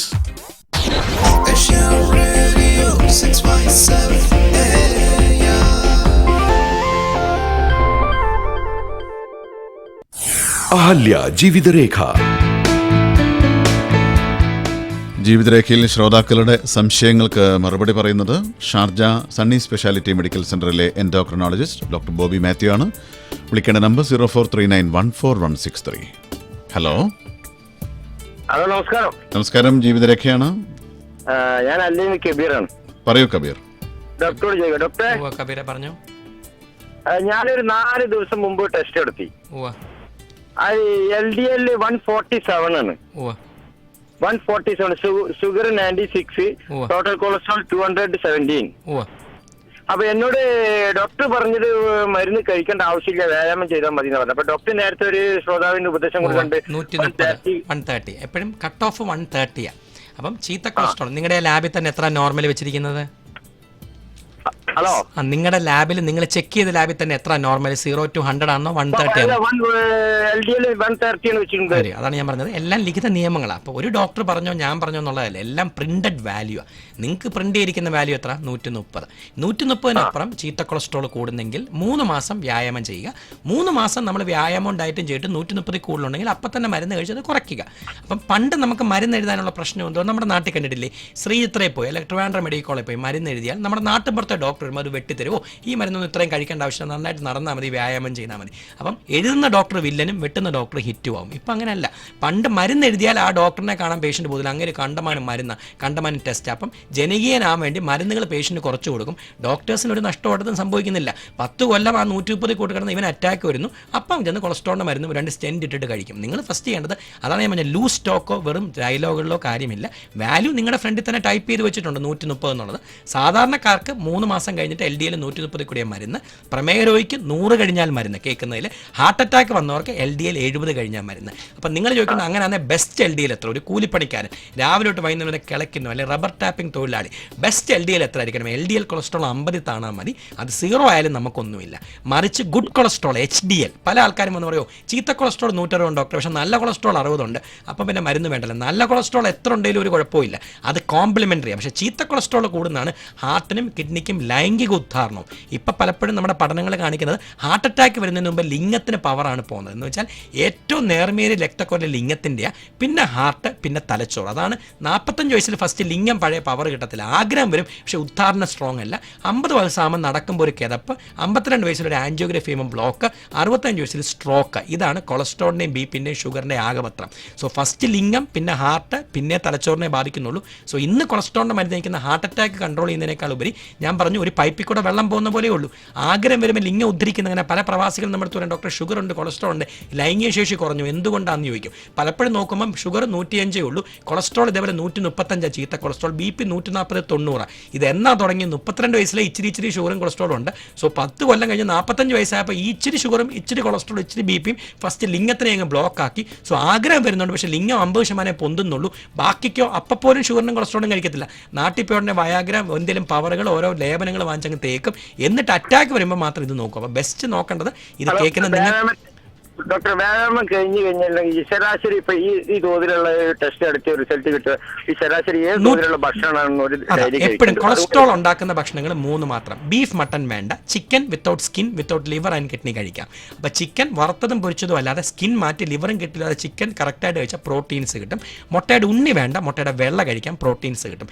മത്സ്യങ്ങൾ കറിയോ പീര വെച്ച് കഴിക്കുക, വലുതോ കൊച്ചതോ ഏത് മത്സ്യമായിട്ട് വറുത്ത് കഴിക്കേണ്ട, കറിയോ പീര വെച്ച് കഴിക്കുക. പാല് ഡെയിലി 2 ഗ്ലാസ് വരെ കഴിക്കാം, പാട മാറ്റി പഞ്ചസാര ഇടാതെ ഓട്സ് ഇട്ട് വേണമെങ്കിലും കഴിക്കാം. So beef mutton red meat. Hello ചോദിച്ചോ. ഇപ്പൊ ഞങ്ങൾ ഡ്രൈവറായിട്ടാണ് ജോലി ചെയ്യുന്നത്. അപ്പോ ഇതിന് മുമ്പ് വിളിച്ച ശ്രോതാക്കൾ ചോദിച്ചോന്ന് എനിക്കറിയില്ല. അപ്പോ നമ്മൾ രാവിലെ വെള്ളം പിടിച്ച് തണുത്ത വെള്ളം വണ്ടിയിൽ വെച്ചിട്ടുണ്ടെങ്കിൽ കുറച്ച് സമയം കഴിഞ്ഞ് തന്നെ അത് വളരെ ചൂടായിട്ട് ആ വെള്ളം കുടിക്കുന്നോണ്ട് വീണ്ടും കുടിക്കുന്നോണ്ട് നമുക്ക് വലിയ ദോഷങ്ങൾ ഒരു കുഴപ്പമില്ല. വെള്ളം നമ്മൾ വെള്ളം പിടിക്കുന്ന സമയത്തല്ലേ അതിനകത്ത് ബാക്ടീരിയ ഉണ്ടോ ഇല്ലയോ എന്ന് വരുന്നത്. വെള്ളം ചൂടായാലും തണുത്താലും അതിനകത്ത് പിന്നെ ബാക്ടീരിയ കിടന്നില്ല. സൂര്യപ്രകാശത്തിന്റെ ചൂട് കൊണ്ടാണ് വെള്ളം അതാ. ചൂടാകുന്നത്. അപ്പം നമ്മൾ വെള്ളം കളക്ട് ചെയ്ത സമയത്തെ വെള്ളത്തിന്റെ ശുദ്ധിയാണ് ഇമ്പോർട്ടന്റ്. അത് കുപ്പിക്കകത്തായി കഴിഞ്ഞാൽ സൂര്യപ്രകാശം അടിച്ചാലും ഇല്ലെങ്കിൽ അതിനകത്തോട് ബാക്ടീരിയ കിടക്കുന്നില്ല. പിന്നെ അത് എപ്പോൾ കുടിച്ചാലും നമുക്ക് സെയിം ഒരു വ്യത്യാസവും ഇല്ല. പക്ഷെ കളക്ട് ചെയ്യുന്നത് നല്ല ഫിൽറ്റർ ചെയ്യുന്ന നോർമൽ വെള്ളം അടിക്കണം. പിന്നെ അടച്ചു വെച്ചാൽ അതിനകത്ത് ബാക്ടീരിയ കയറത്തില്ല. 24 മണിക്കൂർ വരെ നോർമലി അതേപോലെ ഇരിക്കും. വളരെ നന്ദി. Thank you. ഹലോ. അസ്സലാമലൈക്കും. വലൈക്കും സലാം. എന്റെ പേര് കമാലുദ്ദീൻ. പറയൂ കമാൽ.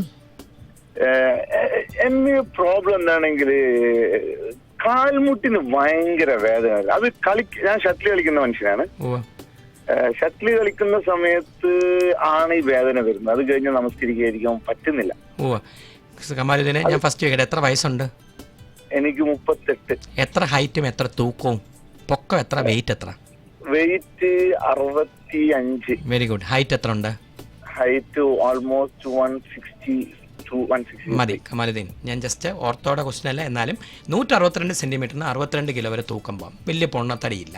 ഞാൻ തിരിച്ച് പ്രതീക്ഷിച്ചത് ഒരു 95 കിലോ തൂക്കം ഉണ്ട്. നമുക്കറിയാം ഏറ്റവും കൂടുതൽ ഷർട്ട് കളിക്കുമ്പോഴൊക്കെ വെയിറ്റ് കൂടുമ്പോഴാണ് മുട്ടിന് വേദന വരുന്നത്. സോ ചെറുപ്പക്കാരൻ്റെ വ്യക്തി 35 വയസ്സുള്ള സ്മാർട്ടായിട്ട് വലിയ വണ്ണമില്ലാത്ത വ്യക്തിക്ക് ഷട്ടിൽ കഴിക്കുമ്പോഴും മുട്ടിന് വേദന വരുന്നെങ്കിൽ ഫസ്റ്റ് 2 കാര്യം നോക്കുക. ഒന്ന് കാൽസ്യം, വൈറ്റമിൻ ഡി ഞാൻ പറഞ്ഞത് നോക്കുക. മുമ്പേ ഒരു പ്രേക്ഷകൻ പറഞ്ഞ പോലെ യൂറിക് ആസിഡ് നോക്കുക. പക്ഷേ യൂറിക് ആസിഡ് മുട്ടിൻ്റെ അല്ല, സ്മോൾ ജോയിൻറ്റ്സ് എന്ന് വെച്ചാൽ നമ്മുടെ കാലിൻ്റെ പാദത്തിൻ്റെ ജോയിൻറ്റിനാണ് നോക്കുന്നത്. ഞാൻ രാഷ്ട്രീയയിലെ ഡോക്ടർ ശർമ്മ കാണിച്ചപ്പോൾ ഡോക്ടർ ശർമ്മ തേയ്മാനം പറഞ്ഞു. അത് കഴിഞ്ഞ് അറേബ്യൻ സെന്ററിൽ പ്രൈമെഡിക്കൽ ഡോക്ടർ ഹസനെ കാണിച്ചപ്പോൾ ഡോക്ടർ ഹസൻ യൂറിക് ആസിഡ് പറഞ്ഞു. അപ്പം യൂറിക് ആസിഡ് ഹൈ ആണെങ്കിൽ യൂറിക് ആസിഡ് നോർമലാക്കുക. കാൽസ്യവും വൈറ്റമിൻ ഡിയും കുറവുണ്ടെങ്കിൽ അത് നോർമലാക്കുക. അത് രണ്ടും നോർമലായിട്ടും പിന്നെയും മുട്ടിന് വേദനയുണ്ടെങ്കിൽ നല്ലൊരു ഓർത്തോപെഡിഷനെ കാണിക്കുക. മുട്ടിൻ്റെ എല്ലിന് തേയ്മാനം, മുട്ടിൻ്റെ ലിഗമെന്റിന് കുഴപ്പമുണ്ടെന്ന് നോക്കുക. ബോഡിയുടെ അസുഖങ്ങൾ കൊണ്ട് മുട്ടിന് വേദന വരുന്നത് അമിതവണ്ണവും കാൽസ്യവും യൂറിക് ആസിഡേ ഉള്ളൂ. അത് അറ്റ് പ്രസന്റ് എനിക്കൊരു ഒരു പ്രോബ്ലം ഇല്ല. എപ്പോഴാണ് കളി സ്റ്റാർട്ട് ചെയ്യുന്നത് നെക്സ്റ്റ് ഡേ മുതൽ. അപ്പോൾ അതിൻ്റെ അർത്ഥം നിങ്ങളുടെ ലിഗമെന്റിന്റെയോ ജോയിന്റിന്റെയോ ടയർ, അത് കറക്റ്റ് നല്ലൊരു ഓർത്തോപെഡിഷനെ കാണിക്കുക. എന്നിട്ട് MRIയോ ബാക്കി ചെയ്ത് ഇവാലുവേറ്റ് ചെയ്യുക. പ്രിയ ശ്രോതാക്കളെ, ജീവിതരേഖയുടെ സമയം ഇവിടെ തീരുകയാണ്. ഇത്രയും നേരം നമ്മോട് സംസാരിച്ചത് ഷാർജ സണ്ണി സ്പെഷ്യാലിറ്റി മെഡിക്കൽ സെൻ്ററിലെ എൻഡോക്രിനോളജിസ്റ്റ് ഡോക്ടർ ബോബി മാത്യു ആണ്.